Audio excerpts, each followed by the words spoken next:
Hi hello friends, എല്ലാ കൂട്ടുകാർക്കും നമ്മുടെ ഇന്നത്തെ മൗനരാഗം സീരിയലിന്റെ ഒരു നല്ലൊരു എപ്പിസോഡിലേക്ക് തന്നെ സ്വാഗതം കേട്ടോ. അങ്ങനെ സരയും അതുപോലെ തന്നെ ഷാരിയും കൂടി ഡ്രസ്സൊക്കെ നോക്കിയതിനു ശേഷം സരയു പറയുന്നുണ്ട്, മുൻപൊക്കെ ഫുട്പാത്തിൽ ഓരോരുത്തർ ഡ്രസ്സ് വാങ്ങാനായിട്ട് ആലോചിച്ച് നിൽക്കുന്നത് ഞാൻ കണ്ടിട്ടുണ്ട്, അവരോട് വില പേശുന്നത് കണ്ടിട്ടുണ്ട്. എന്തായാലും ആ അവസ്ഥയൊന്നും നമുക്ക് വന്നില്ലല്ലോ, എല്ലാം കിരണവും കല്യാണവും ഉള്ളത് കൊണ്ട് മാത്രമാണ് എന്ന് സരയു പറയുമ്പോഴേക്കും ഷാരി പറയുന്നുണ്ട്, അത് മോള് പറഞ്ഞത് ശരിയാണ് എന്ന് പറയാണ്. ശേഷം സരയു പറയുന്നുണ്ട്, ആ ഒരു കാര്യം ചെയ്യാം, എടുത്ത ഡ്രസ്സൊക്കെ മതി, നമുക്ക് പോകാം എന്ന് പറയാണ്. ശരി മോളെ എന്ന് പറയുന്നുണ്ട്. കുഞ്ഞിനെടുത്തോ എന്ന് പറയുമ്പോഴേക്കും ശരി എന്ന് പറഞ്ഞിട്ട് ഷാരി കുഞ്ഞെടുക്കാൻ വേണ്ടി ആ ഒരു കുഞ്ഞ് നിർത്തിയ സ്ഥലത്തേക്ക് പോകാട്ടോ. അവിടെ പോകുമ്പോഴേക്കും കുഞ്ഞിനെ കാണുന്നില്ല. കുഞ്ഞിനെ കാണാതാകുമ്പോഴേക്കും വേഗം തന്നെ സരയുവിന്റെ അടുത്തേക്ക് വരുന്നുണ്ട്. മോളെ സരിയോ സരിയോ എന്താ കുഞ്ഞിനെ വെച്ച സ്ഥലത്ത് കാണുന്നില്ല? കാണുന്നില്ലെന്നോ? ബട്ട് വേഗം തന്നെ സരിയും അങ്ങോട്ടേക്ക് വരുവാണ്. ശേഷം കുഞ്ഞിങ്ങനെ നോക്കുന്നുണ്ട്, അയ്യോ എന്റെ മോൾ ഇത് എവിടെ പോയി, അയ്യോ കുഞ്ഞ് എവിടെ പോയി മോളെ? അത് എന്നോടാണോ ചോദിക്കുന്നത്? കുഞ്ഞിനെ കുറച്ചു നേരം എടുത്താൽ തന്നെ കൈ കഴക്കുന്നു എന്നല്ലേ നിങ്ങൾ പറയണത്? എന്റെ സ്വന്തം അമ്മയാണെങ്കിൽ ഒരിക്കലും ഇങ്ങനെ ചെയ്യില്ലായിരുന്നു. എന്റെ കുഞ്ഞിനെ നിലത്തേക്കൊന്നും അവർ വെക്കില്ലായിരുന്നു. നിങ്ങളെ പറഞ്ഞാൽ മതിയല്ലോ, ചന്ദ്രസേന അങ്കിളും രൂപാന്റിനും കുഞ്ഞിനെ നിലത്ത് പോലും വെക്കില്ല. നിങ്ങൾ കയ്യിലെടുക്കില്ലല്ലോ, കാരണം നിങ്ങളുടെ കുഞ്ഞല്ലല്ലോ അത്, നിങ്ങളുടെ സ്വന്തം മകളുടെ കുഞ്ഞല്ലല്ലോ. അതുകൊണ്ടായിരിക്കും. മോളെ ദേ ഇങ്ങനൊന്നും പറയല്ലേ മോളെ, ഞാനവിടെ കുഞ്ഞിനെ വെച്ച സമയത്ത് മോളൊന്നും മിണ്ടിയില്ലല്ലോ. നോക്കാം എന്ന് പറഞ്ഞിട്ട് വിളിക്കുകയാണ് സരയു. ശേഷം അവിടെ എല്ലാം തന്നെ നോക്കുന്നുണ്ട്. മോളെ കൺമണി മോളെ കൺമണി മോളെ കൺമണി മോളെ എന്ന് പറഞ്ഞിട്ട് എല്ലായിടത്തും നോക്കാട്ടോ. അവിടെ ഒന്നും തന്നെ കാണുന്നില്ല. അപ്പൊ അവര് തിരയണതൊക്കെ അവിടുത്തെ ആളുകളൊക്കെ തന്നെ ശ്രദ്ധിക്കുന്നുണ്ട്. ശേഷം സരയു മോളെ കൺമണി മോളെ എന്ന് പറഞ്ഞിട്ട് തെരഞ്ഞോണ്ടിരിക്കുമ്പോ ഷാരി അങ്ങോട്ടേക്ക് വരുന്നുണ്ട്. ഇല്ല മോളെ, ദേ ഈ ഭാഗത്ത് മോളില്ല, കുഞ്ഞില്ല എന്ന് പറയാണ്. എന്നിട്ട് നിങ്ങൾ ഇവിടെയാണ് നിൽക്കുന്നത്, അപ്പുറത്തെ ഭാഗത്തേക്ക് ഒന്ന് പോയി നോക്ക് എന്ന് പറയാണ്. ശേഷം സരയു തെരഞ്ഞ് അവിടുത്തെ റിസപ്ഷന്റെ അവിടെ എത്തുന്നുണ്ട്. എന്ത് പറ്റി മേഡം ചോദിക്കുമ്പോ എന്റെ മോളെ കാണുന്നില്ല. മേഡത്തിന്റെ മോളെ ഒരാൾ എടുത്ത് നിൽക്കുന്നത് കണ്ടായിരുന്നു. ഒരാൾ എടുത്ത് നിൽക്കുന്നത് കണ്ടായിരുന്നോ? അതെ, ഒരാൾ എടുത്ത് നിൽക്കുന്നുണ്ടായിരുന്നു. ഞങ്ങൾ വിചാരിച്ചു കുഞ്ഞെ കൂടെ വന്ന ആരും ആണെന്നാണ് വിചാരിച്ചെന്ന് പറയുമ്പോ, ഇല്ല ഞങ്ങളുടെ കൂടെ ആരും വന്നില്ല, ഞാനും അമ്മയും കുഞ്ഞും മാത്രമേ വന്നുള്ളൂ. ഈശ്വര, എന്റെ കുഞ്ഞ് എവിടെ പോയി?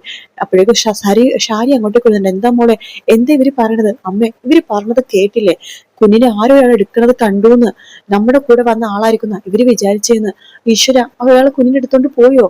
പുറത്തേക്കൊന്നും പോയതായിട്ട് കണ്ടില്ല മാഡം എന്ന് അയാൾ പറയുമ്പോഴേക്കും ഷാരി പറഞ്ഞു, ഈശ്വര പിള്ളേരെ പിടുത്തക്കാരൊക്കെ ഇപ്പൊ ഏതൊക്കെ രൂപത്തിലാ വരുന്നത് എന്ന് പറയുമ്പോഴേക്കും അയാൾ പറയണ്ടേ, അയാളെ കണ്ട് പിള്ളേരെ പിടുത്തക്കാരാണെന്ന് തോന്നുന്നില്ല, കുഞ്ഞിന്റെ കൂടെ കളിച്ചും ചിരിച്ചൊക്കെ നിൽക്കുമായിരുന്നു. അങ്ങനെ തന്നെ പിള്ളേരെ പിടുത്തക്കാർ ചെയ്യത്തുള്ളൂ എന്ന് ഷാരി പറയാണ്. അമ്മ അവിടെ എങ്ങനെ നോക്ക് എന്ന് പറഞ്ഞിട്ട് അവരങ്ങോട്ട് നോക്കാൻ പോകുമ്പോഴേക്കും അവിടുത്തെ സെയിൽസ് ഗേൾ വരുന്നുണ്ട് കേട്ടോ. മേഡത്തിന്റെ കുഞ്ഞാണ് അവിടെ നിന്ന് കളിക്കുന്നുണ്ട് എന്ന് പറയാണ്. വേഗം തന്നെ സരിയും ഷാരിയും കൂടി അവിടേക്ക് പോയി നോക്കുമ്പോഴേക്കും കൺമണി മോൾ അവിടെ നിന്ന് കളിച്ചുകൊണ്ടിരിക്കുക കേട്ടോ. എന്റെ മോളെ എന്ന് പറഞ്ഞിട്ട് സരിയും ഇങ്ങനെ എടുക്കുന്നുണ്ട്. എന്നിട്ട് കുറെ ഉമ്മയൊക്കെ കൊടുക്കാണ്. ഷാരി പറയുന്നുണ്ട്, ഈശ്വര മോൾ ഇവിടെ അല്ലല്ലോ വെച്ചത്, അപ്പുറത്താണല്ലോ വെച്ചത് എന്ന് പറയുമ്പോഴേക്കും വേറൊരു പെണ്ണ് പറയുന്നുണ്ട്, അതെ കുഞ്ഞിനെ ഒരാളെടുത്ത് കളിപ്പിച്ച് കഴിഞ്ഞിട്ട് ഇവിടെ വെച്ചതാണ് എന്ന് പറയുമ്പോഴേക്കും ഒരാളോ, അയാൾ ആരാ എന്ന് ചോദിക്കുകയാണ് സരയു. ആരാന്നറിയില്ല മാഡം, കുഞ്ഞിന്റെ ബന്ധുക്കളാന്നാ ഞങ്ങൾ വിചാരിച്ചത്. കാരണം അയാളെടുത്തപ്പോ കുഞ്ഞ് കരഞ്ഞൊന്നുമില്ല, കുഞ്ഞാണെങ്കിൽ ഭയങ്കര കൂട്ടായിരുന്നു അയാളായിട്ട്, അതുകൊണ്ട് അയാൾ നിങ്ങളുടെ ആരെങ്കിലുമൊക്കെ ആയിരിക്കുമെന്നാ ഞങ്ങൾ വിചാരിച്ചത് എന്ന് പറയാണ്. സരയു പിന്നെ ഷാരിദ് പറഞ്ഞു, കണ്ടില്ലേ കുഞ്ഞിന്റെ ഒരു ശ്രദ്ധ തെറ്റിക്കഴിഞ്ഞാൽ അപ്പൊ തന്നെ കുഞ്ഞ് കാണാതാകും. ഇത് തന്നെയാ നിങ്ങൾക്ക് ഞാൻ പറഞ്ഞത്, കുഞ്ഞിനെ നോക്കാൻ പറ്റുമെങ്കിൽ മാത്രം നോക്കിയാൽ മതിയെന്ന്. വെറുതെ കുഞ്ഞെടുത്ത് അപ്പൊ തന്നെ കൈ കഴക്കുന്നു പറഞ്ഞ് അപ്പൊ തുടങ്ങും ഒരു ബഹളം. മോളെ, ഞാൻ മാത്രമല്ല മോളെ, കുഞ്ഞിനെ അവിടെ വെച്ച സമയത്ത് നീയും ഒന്നും മിണ്ടിയില്ലല്ലോ. മതി, പോകാം, ബില്ലെടുത്തിട്ട് പോകാം എന്ന് പറയാണ്. അങ്ങനെ സരിയു ബില്ലൊക്കെ കൊടുത്തതിന് ശേഷം അവിടെ നിന്ന് ഇറങ്ങാട്ടോ. സരിയും ഷാരിയും കൂടി അവിടെ നിന്ന് ഇറങ്ങുന്നുണ്ട്. ഇവര് വരുന്നത് കാണുമ്പോൾ മനോഹർ അപ്പുറത്തെ സൈഡിൽ വെച്ചിട്ട് കുഞ്ഞിനെ വെച്ചിട്ട് പോയതാണ് കേട്ടോ അവിടെ നിന്ന്. അങ്ങനെ അവർ പുറത്തേക്ക് ഇറങ്ങുമ്പോഴേക്കും സരിയു ഷാരിയുടെ പറയണ്ട, അതെ നിങ്ങൾ കുഞ്ഞിനെ കൊണ്ട് വീട്ടിലേക്ക് പോകും. അയ്യോ മോൾ എവിടെ പോകാൻ പോകുന്നു? ഞാൻ എവിടെ പോകണമെന്ന് നിങ്ങൾക്ക് എന്തിനെ കാത്തിരിക്കേണ്ട കാര്യം എന്താണ്? ഞാൻ കൊച്ചു കുട്ടിയൊന്നുമല്ലല്ലോ, നിങ്ങൾ കുഞ്ഞിനെ കൊണ്ട് പോകാൻ നോക്ക്. അതല്ല മോളിത് എവിടെ പോകാൻ വേണ്ടി പോവാ?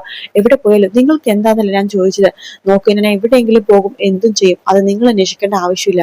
എനിക്ക് അത്യാവശ്യമായിട്ട് ഒരു സ്ഥലം വരെ പോകാനുണ്ട്, അതുകൊണ്ട് ഞാൻ നിങ്ങൾക്ക് പറഞ്ഞത് കുഞ്ഞിനെ കൊണ്ട് പോവാനായിട്ട്. ശരി മോള് എന്ന് പറയാണ്. അതിനുശേഷം ഷാരി വണ്ടിയിലേക്ക് കയറുന്നുണ്ട്. സരിയു കുഞ്ഞിനെയും ഷാരിയുടെ കയ്യിലേക്ക് കൊടുക്കുകയാണ്. അവര് വണ്ടി കയറി അവിടെ നിന്ന് പോവാട്ടോ. സരിയു ദേഷ്യത്തോടെ ഇങ്ങനെ തന്നെ എന്തൊക്കെയോ ആലോചിച്ച് ഇങ്ങനെ നിൽക്കുകയാണ്. അതിനുശേഷം കാണിക്കുന്നത് കിരണിനെയും ബൈജുവിനെയാണ് കേട്ടോ. അവരെവിടെയോ പോയിട്ട് തിരിച്ചു വന്നുകൊണ്ടിരിക്കുന്ന സമയത്ത് വണ്ടിയിലെ ബൈജു പെട്ടെന്ന് പറഞ്ഞു, കിരണളിയാ ദേ ആ പോകുന്നത് മനോഹറാണോ എന്ന് നോക്കിക്കേ എന്ന് പറയുമ്പോഴേക്കും കിരൺ നോക്കുമ്പോഴേക്കും ആരും ഇങ്ങനെ ക്രോസ് ചെയ്യുന്നുണ്ട്. ഇങ്ങനെ റോഡ് ക്രോസ് ചെയ്യണ കാണുമ്പോൾ തന്നെ മനോഹർ മറ്റേ കിരൺ പറയുന്നുണ്ട്, ആ മനോഹറിനെ പോലെ ഉണ്ടല്ലോ എന്ന് പറഞ്ഞിട്ട് വണ്ടി അവർ ഒതുക്കുക കേട്ടോ. ശേഷം വണ്ടിയിൽ നിന്ന് പുറത്തേക്ക് ഇറങ്ങുന്നുണ്ട്. മനോഹർ ബൈക്ക് എടുക്കാൻ വേണ്ടി പോണ സമയത്താണ് അവർ കാണുന്നത് കേട്ടോ. പെട്ടെന്ന് തന്നെ നമ്മുടെ ബൈജു മനോഹറെ എന്ന് പറഞ്ഞിങ്ങനെ വിളിക്കാണ്. മനോഹർ അവിടെ നിൽക്കുന്നുണ്ട്. കിരണും ബൈജും കൂടി മനോഹറിന്റെ അടുത്തേക്ക് പോവാണ്. ബൈജു ചോദിക്കണം, ആഹാ നിങ്ങളിത് എപ്പോ ഇറങ്ങി എന്ന് ചോദിക്കുമ്പോഴേക്കും ഞാൻ ഇന്ന് ഇറങ്ങിയുള്ളൂ എന്ന് പറയാണ്. ബൈജു ചോദിക്കണ്ടല്ല, മുമ്പത്തെ തരികിട പരിപാടിയൊക്കെ ഉണ്ടോ ചോദിക്കുമ്പോഴേക്കും മനോഹർ പറയുന്നുണ്ട്, എന്ത് തരികിട പരിപാടി? ഒരു തരികിട പരിപാടി ഇല്ല ബൈജു. കിരൺ സാറിനറിയാം ഞാനിപ്പോ ജീവിക്കുന്നത് എന്റെ മോൾക്ക് വേണ്ടിയിട്ടാണ്, മോളെ കാണണം, അത്രയേ ഉള്ളൂ എന്ന് പറയുമ്പോഴേക്കും കിരൺ ചോദിക്കണ്ടല്ല, നീ രാവിലെ പോയിട്ട് രാവിലെ വന്നേ ഉള്ളൂ സാർ, വന്നപ്പോ തന്നെ ഈ ബൈക്ക് വാടകയ്ക്ക് എടുത്തു, പിന്നെ നേരെ പോയത് കിരൺ സാറിന്റെ വീടിന്റെ അടുത്തേക്കായിരുന്നു. അപ്പോഴാ അറിഞ്ഞത് അവരവിടുന്ന് സരയും അതുപോലെ തന്നെ സരയുവിന്റെ വളർത്തമ്മയും പോയിട്ട് കുഞ്ഞിനെയും കൂട്ടിക്കൊണ്ട് പുറത്തേക്ക് പോയെന്ന്. അവര് പോയത് ഒരു ടെക്സ്റ്റൈൽസിലേക്കായിരുന്നു. കുഞ്ഞിനെ കാണാനുള്ള അതിയായ ആഗ്രഹം കൊണ്ട് അവരുടെ കൂടെ ഞാനും പോയി സാറേ എന്ന് പറയാണ്. കിരൺ ചോദിക്കണ്ട്, അയ്യോ എന്നിട്ട് നിന്നെ ആ സരയു കണ്ടോ? എടാ സരയുവിന്റെ മുമ്പിൽ നിന്ന് പോയി പെടല്ലേ കേട്ടോ, അവൾ നിന്നെ വെട്ടിക്കൊല്ലും, വെട്ടിക്കൊല്ലെങ്കിൽ വെട്ടിക്കൊല്ലട്ടെ സാറേ, എനിക്കൊരു കുഴപ്പമില്ല. ജയിലിൽ വെച്ചിട്ട് അവളുടെ അച്ഛൻ എത്ര പ്രാവശ്യം എന്നെ കൊല്ലാൻ വേണ്ടി നോക്കിയതാണ്, പക്ഷെ അവരൊക്കെ അവസാനമായപ്പോഴേക്കും ഞാൻ തിരിച്ച് തല്ലാൻ വേണ്ടി തുടങ്ങി. പക്ഷെ സരയു എന്നെ കൊല്ലാൻ വേണ്ടി നോക്കിക്കഴിഞ്ഞാൽ ഞാൻ ഒരിക്കലും അവളെ തടയില്ല സാറേ, കാരണം അവൾക്ക് തന്നെയാണ് എന്നെ കൊല്ലാനുള്ള എല്ലാ അർഹതയുള്ളത്. അതുകൊണ്ട് എനിക്ക് കുഴപ്പമൊന്നുമില്ല. പക്ഷെ മരിക്കണ മുമ്പ് എനിക്ക് എന്റെ മോളെ കാണണം. പരോള് വളരെ കുറച്ച് ദിവസങ്ങൾ മാത്രമേ ഉള്ളൂ. ആ ദിവസങ്ങൾ എനിക്ക് എന്റെ മോളെ കാണണമെന്ന് മാത്രമേ ഒരു ആഗ്രഹം മാത്രമേ എനിക്കുള്ളൂ സാറേ. അതുകൊണ്ട് അവരുടെ കൂടെ ഞാനും ടെക്സ്റ്റൈൽസിൽ പോയി. കുഞ്ഞിനെ അവർ വർക്ക് ഒരു പ്ലേ ഏരിയയിൽ വെച്ചപ്പോഴേ ഡ്രസ്സ് എടുക്കാൻ പോയ സമയത്ത് ഞാൻ കുഞ്ഞിനെ എടുത്തു, കുറെ നേരം എടുത്തു, കുറെ ഉമ്മ കൊടുത്തു, മിഠായി കൊടുത്തു. ആ ഒരു സന്തോഷമുണ്ട് എനിക്ക്. എന്നിട്ട് സരി ഇതൊക്കെ അറിഞ്ഞോ? അറിഞ്ഞില്ലെന്നാ തോന്നുന്നത്. അറിയില്ല, അവര് കുഞ്ഞിനെ കാണുന്നില്ലെന്ന് പറഞ്ഞിട്ട് അവിടെയൊക്കെ തപ്പിക്കൊണ്ട് നടക്കുന്ന സമയത്താണ് കുഞ്ഞിനെ അവിടെ വെച്ചിട്ട് ഞാൻ പുറത്തേക്ക് ഓടിയത്. അവിടെ അവള് മിക്കവാറും ഇത് അറിഞ്ഞു കഴിഞ്ഞാൽ പ്രശ്നമാകും സാറേ. സാർ ഇപ്പൊ പറഞ്ഞില്ലേ സരയും അറിഞ്ഞു കഴിഞ്ഞാൽ എന്നെ കൊല്ലും, പ്രശ്നമാകുമെന്നൊക്കെ. അതുപോലെ തന്നെയാ എനിക്ക് സാറിനോടും പറയാനുള്ളത്. ആ ഗംഗ, അവൻ നിങ്ങൾ വിചാരിക്കുന്ന പോലത്തെ ഒരാളല്ല. അവൻ ജയിലിൽ കിടക്കുന്ന സമയത്ത് ഞാനും അവന്റെ കൂടെ ഉണ്ടായിരുന്നതാണല്ലോ. അതുകൊണ്ട് അവന്റെ സ്വഭാവം എനിക്ക് നന്നായിട്ട് അറിയാം. അവന്റെ പെങ്ങളുടെ വിവാഹമാണല്ലോ വരാൻ പോണത്. അതുകൊണ്ട് അവനെന്നെ ജീവിതവും ഇല്ല ജീവനും ഇല്ല എന്ന് അവനെ നന്നായിട്ട് അറിയാം. അതുകൊണ്ട് മറ്റുള്ളവരുടെ ജീവിതം തകർക്കാൻ വേണ്ടിയിട്ടാണ് അവൻ നോക്കുന്നത്. അതുകൊണ്ട് നിങ്ങൾ എല്ലാവരും നന്നായിട്ട് സൂക്ഷിക്കണം. ശരി സാറേ, ഞാൻ പിന്നീട് കാണാം എന്ന് പറഞ്ഞിട്ട് മനോഹർ അവിടെ നിന്ന് പോകാട്ടോ. മനോഹർ പോയി കഴിയുമ്പോൾ കിരൺ ഇങ്ങനെ ആലോചിച്ചുകൊണ്ടിരിക്കുകയാണ്. ബൈജു ചോദിക്കുന്നുണ്ട്, എന്താ അളിയ ഈ ആലോചിക്കണത്? അല്ലടാ, ഞാൻ അവനെ പാവം പറഞ്ഞതിനെ കുറിച്ച് ആലോചിക്കുകയായിരുന്നു.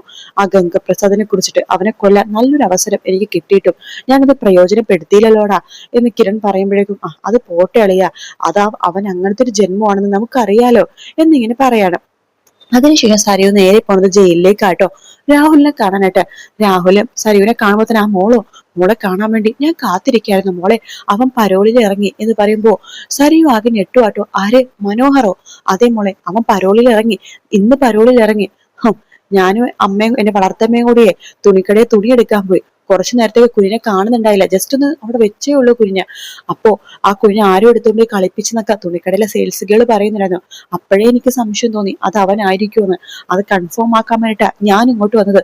ഒന്നും പറയണ്ട മോളെ, ഇവിടെ വെച്ചിട്ടാ ഞാൻ അവനെ വീണ്ടും കൊല്ലാൻ വേണ്ടി നോക്കി. അവന്റെ വയറ്റത്തൊക്കെ ചവിട്ടി. നാണല്ലോ നിങ്ങക്ക് ഇങ്ങനെ പറയാനായിട്ട്? നല്ല തണ്ടും തടിയൊക്കെ ഉണ്ടല്ലോ, എന്നിട്ട് അവനെ കൊല്ലാൻ വേണ്ടി സാധിച്ചില്ല. നോക്ക്, അവനെങ്ങാനും പരോള് കഴിഞ്ഞ് തിരിച്ചു വരുവാണെങ്കിൽ നിങ്ങൾ അവനെ കൊന്നിരിക്കണം. വരാൻ ചാൻസ് ഒന്നും ഇല്ല, ഞാൻ തന്നെ അവനെ കൊല്ലും. എന്തായാലും അങ്ങനെ വരുവാണെങ്കിൽ നിങ്ങൾ ആ കർമ്മം ചെയ്തിരിക്കണം. അതൊക്കെ ഞാൻ ചെയ്തോളാം മോളെ. പക്ഷെ നീ ആയിട്ട് ഒന്നും ചെയ്യരുത് മോളെ, അത് ഞാൻ ചെയ്തോളാം. എന്ത് വേണം എങ്ങനെ വേണം എന്നുള്ളത്. അവൻ പുറത്തിറങ്ങാൻ വേണ്ടി കാത്തിരിക്കുമായിരുന്നു ഞാൻ. അപ്പൊ എന്റെ കുഞ്ഞിനെടുത്തത് അവൻ തന്നെയാണെന്ന് എനിക്ക് മനസ്സിലായി. അവനെ ഞാൻ വെച്ചിട്ടുണ്ട് എന്നൊക്കെ സരയു പറയുന്ന ഭാഗത്തോടെയാണ് ഇന്നത്തെ എപ്പിസോഡ് തീരുന്നത് കേട്ടോ. വീഡിയോ ഇഷ്ടപ്പെട്ടാൽ ലൈക്ക് ചെയ്യുക, സബ്സ്ക്രൈബ് ചെയ്യുക, കമന്റ് ചെയ്യുക. മറ്റൊരു വീഡിയോ കാണാം friends. Take care, bye bye.